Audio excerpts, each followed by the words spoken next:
Maka berkatalah Yesus kepada orang banyak dan kepada murid-muridnya, katanya, Ahli-ahli Taurat dan orang-orang Farisi telah menduduki kursi Musa. Sebab itu, turutilah dan lakukanlah segala sesuatu yang mereka ajarkan kepadamu.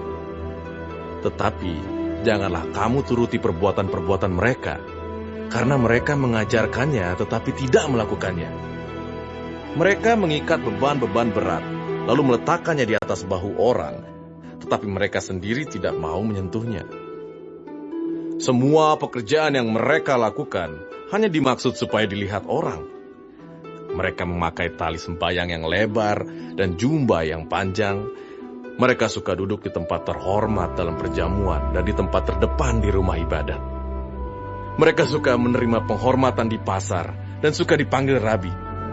Tetapi kamu, janganlah kamu disebut rabi, karena hanya satu rabimu, dan kamu semua adalah saudara.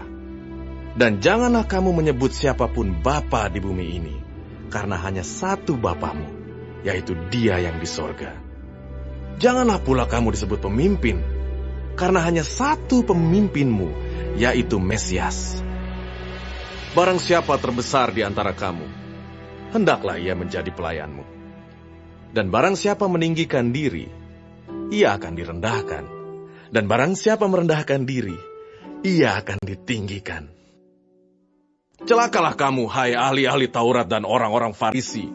Hai kamu orang-orang munafik, karena kamu menutup pintu-pintu kerajaan sorga di depan orang. Sebab kamu sendiri tidak masuk, dan kamu merintangi mereka yang berusaha untuk masuk. Celakalah kamu, hai ahli-ahli Taurat dan orang-orang Farisi. Hai kamu orang-orang munafik, sebab kamu menelan rumah janda-janda, sedang kamu mengelabui mata orang dengan doa yang panjang-panjang. Sebab itu, kamu pasti akan menerima hukuman yang lebih berat. Celakalah kamu, hai ahli-ahli Taurat dan orang-orang Farisi. Hai kamu orang-orang munafik, sebab kamu mengarungi lautan dan menjelajah daratan untuk mentobatkan satu orang saja menjadi penganut agamamu. Dan sesudah ia bertobat, kamu menjadikan dia orang neraka yang 2 kali lebih jahat daripada kamu sendiri. Celakalah kamu, hai pemimpin-pemimpin buta yang berkata, bersumpah demi bait suci, sumpah itu tidak sah. Tetapi bersumpah demi emas bait suci, sumpah itu mengikat. Hai kamu orang-orang bodoh dan orang-orang buta, apakah yang lebih penting, emas atau bait suci yang menguduskan emas itu? Bersumpah demi mezbah, sumpah itu tidak sah. Tetapi bersumpah demi persembahan yang ada di atasnya, sumpah itu mengikat.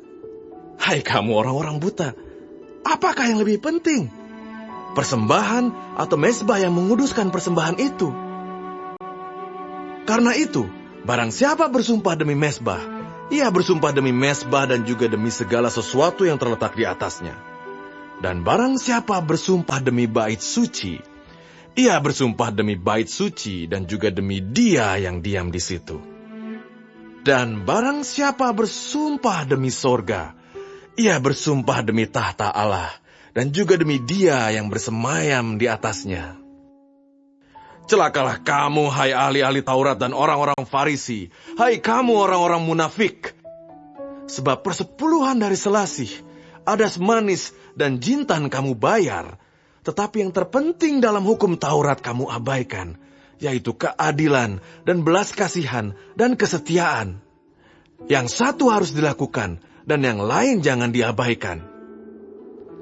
Hai kamu pemimpin-pemimpin buta, nyamuk kamu tapiskan dari dalam minumanmu, tetapi unta yang di dalamnya kamu telan. Celakalah kamu, hai ahli-ahli Taurat dan orang-orang Farisi. Hai kamu orang-orang munafik, sebab cawan dan pinggan kamu bersihkan sebelah luarnya, tetapi sebelah dalamnya penuh rampasan dan kerakusan. Hai orang Farisi yang buta, bersihkanlah dahulu sebelah dalam cawan itu, maka sebelah luarnya juga akan bersih. Celakalah kamu, hai ahli-ahli Taurat dan orang-orang Farisi. Hai kamu orang-orang munafik, sebab kamu sama seperti kuburan yang dilabur putih, yang sebelah luarnya memang bersih tampaknya, tetapi yang sebelah dalamnya penuh tulang belulang dan pelbagai jenis kotoran. Demikian jugalah kamu. Di sebelah luar kamu tampaknya benar di mata orang, tetapi di sebelah dalam kamu penuh kemunafikan dan kedurjanaan. Celakalah kamu, hai ahli-ahli Taurat dan orang-orang Farisi, hai kamu orang-orang munafik, sebab kamu membangun makam nabi-nabi dan memperindah tugu orang-orang saleh, dan berkata, jika kami hidup di zaman nenek moyang kita, tentulah kami tidak ikut dengan mereka dalam pembunuhan nabi-nabi itu. Tetapi dengan demikian, kamu bersaksi terhadap diri kamu sendiri bahwa kamu adalah keturunan pembunuh nabi-nabi itu. Jadi, penuhilah juga takaran nenek moyangmu. Hai kamu ular-ular, hai kamu keturunan ular beludak, bagaimanakah mungkin kamu dapat meluputkan diri dari hukuman neraka? Sebab itu, lihatlah, aku mengutus kepadamu nabi-nabi, orang-orang bijaksana dan ahli-ahli Taurat.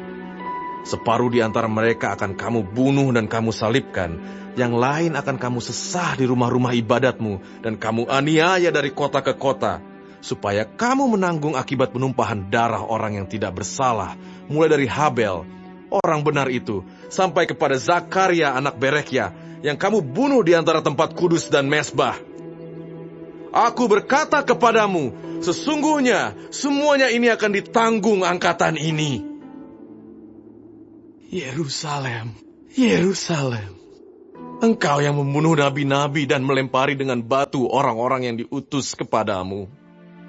Berkali-kali aku rindu mengumpulkan anak-anakmu, sama seperti induk ayam mengumpulkan anak-anaknya di bawah sayapnya. Tetapi kamu tidak mau. Lihatlah, rumahmu ini akan ditinggalkan dan menjadi sunyi. Dan aku berkata kepadamu, mulai sekarang kamu tidak akan melihat aku lagi, hingga kamu berkata, diberkatilah dia yang datang dalam nama Tuhan.